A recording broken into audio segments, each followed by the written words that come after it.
Hello, fellow voiceover stars. It is your friend and mentor, Bailey Varnes here, also known as the Vocal Supermodel. So today's video is part 7 in our Perfect American Accent series, and we are going to learn about stop plosive consonants. Yes, we are diving into the pool of consonants now, and hopefully you will find the subtleties of how they come up really cool. Now, before we get started, as always, I wanted to make sure you have already watched the introduction video for this series that I'll have linked below in the description, because in it there is an assignment for you to do so that you have a good recording of your natural sound before you learn this material, and then you'll record your new sound after you finish this course. So be sure to watch that and record your before so that you can see your growth once you're done. And if you've already watched and recorded yourself, then let's get started. So today we are going to work on what are known as stop plosive consonants. Now, the definition of a consonant is a basic speech sound in which the breath is at least partially obstructed and which can be combined with a vowel to form a syllable. So they're the sounds that make the English language sound like English. A lot of Asian languages string a lot of vowel sounds together to make words. But with English, we find it easier to break up vowel sounds with consonants to form our words. So there are 6 stop plosive consonant sounds, and they are p, b, t, d, and g. So, what you may or may not have noticed is that with stop plosives, they come in pairs. So 2 consonants are formed the exact same way in your mouth, but one is voiceless and the other is voiced. So let's jump right in with the first pairing so that this becomes more clear for you. So the first pair we're going to start with are the bilabial consonants p and b. So is the voiceless version of the consonant, where it's just the sound of air coming through, and b is the voiced version of the consonant, where you add the sound of your voice behind it.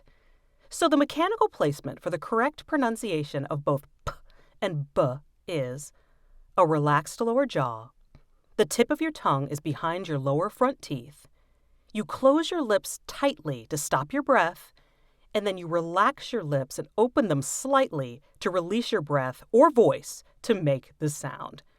So that's the proper placement for both p and b. Now, let's try going back and forth between them from voiceless to voiced a few times. P, b, p, b, p, b.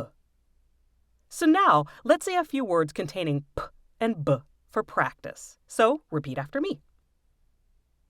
Pit, pit, pit. Bit, bit, bit. Pod, pod, pod. Bod, bod, bod. Tap, tap, tap. Tab, tab, tab. Lippy, lippy, lippy.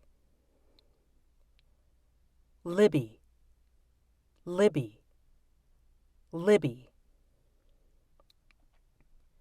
Now we're going to do a few short sentences to make sure the differences between the p and b sounds are really working for you. The playful puppy and the beautiful butterfly.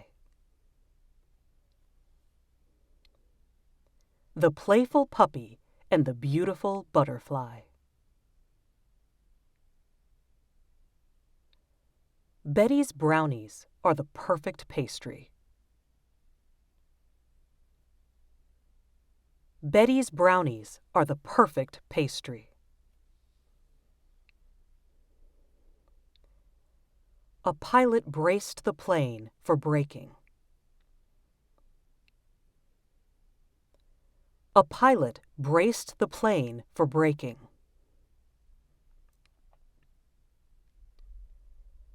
The nobleman wore opals in the rope on his robe.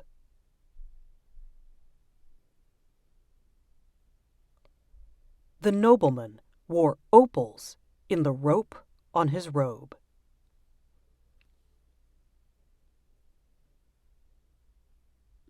So those are a few ways the p and b sounds can present themselves. So listen for them in words that you hear the different ways that they come up, and practice with more words in your perfect American accent workbook. But for now, we are going to move on to the next stop plosive consonants, t and d. So, t is the voiceless version of the consonant, where it's just the sound of air coming through, and d is the voiced version of the consonant, where you add the sound of your voice behind it. So the mechanical placement for the correct pronunciation of both t and d is a relaxed lower jaw. The tip of your tongue presses against your gum ridge at the top of your upper front teeth. You open your mouth slightly, and you drop your tongue quickly as you make the consonant sound. So that's the proper placement for both t and d. Now, let's try going back and forth between them from voiceless to voiced a few times. T, d, t, d, t, d. So now, let's say a few words containing t and d for practice. So, repeat after me. Two, two, two. Do, do, do. Tote, tote, tote. Dote, dote, dote. Cut, cut, cut. Cud, cud, cud. Bitter, bitter, bitter. Bitter, bitter, bitter. Now we're going to do a few short sentences to make sure the differences between the t and d sounds are really working for you. A tiny turtle and a dizzy duck. A tiny turtle and a dizzy duck. Daring tourists dodge traffic. Daring tourists dodge traffic. The document draft was tailored by the teacher. The document draft was tailored by the teacher. Write about the ride. Write about the ride. So, those are a few ways the t and d sounds can present themselves. So listen for them in words that you hear the different ways that they come up, and practice with more words in your workbook. And finally, we are going to move on to the last stop plosive consonants, k and g. So k is the voiceless version of the consonant, where it's just the sound of air coming through, and g is the voiced version of the consonant, where you add the sound of your voice behind it.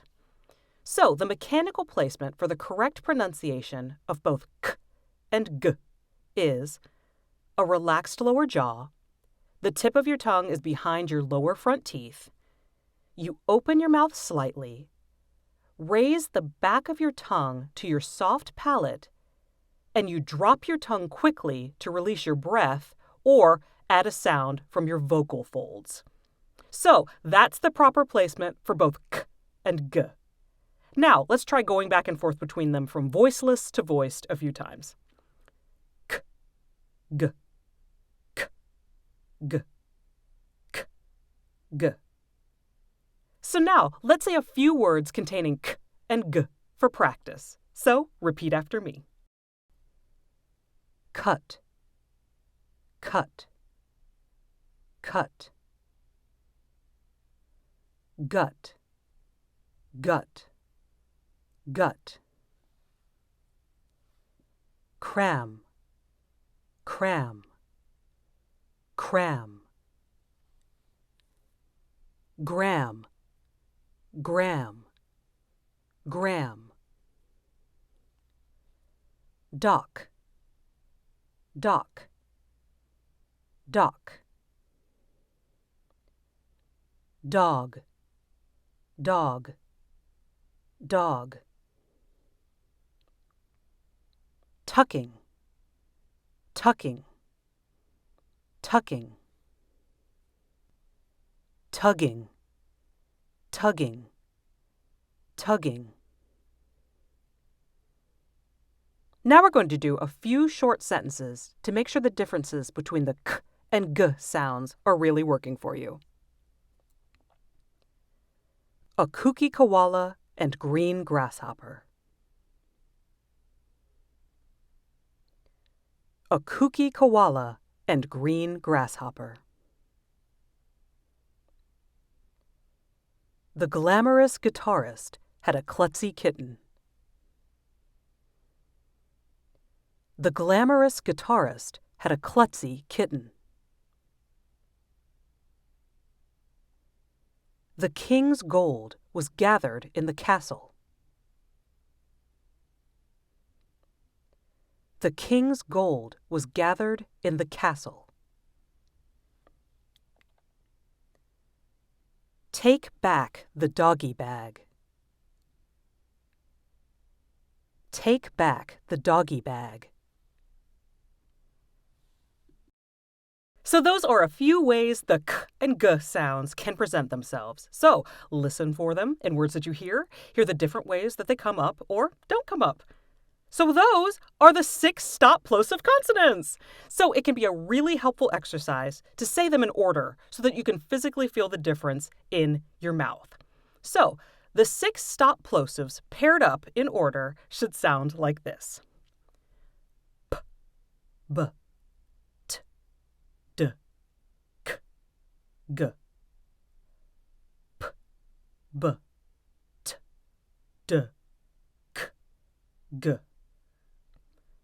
P, b, t, d, k, g. So that's a great way to practice your stop plosives and make sure you're feeling and experiencing the subtle differences in your mouth. Now, in the next video, we're going to move on to what some people consider even more challenging consonants, because we will be adding our noses into the process. But for now, get to practicing by using your Perfect American Accent workbook. If you don't have the workbook yet, there is a link to it in the description area. I will send it right to you, and you can get to perfecting those stop plosive consonants. So keep practicing, and I'll see you in the next one.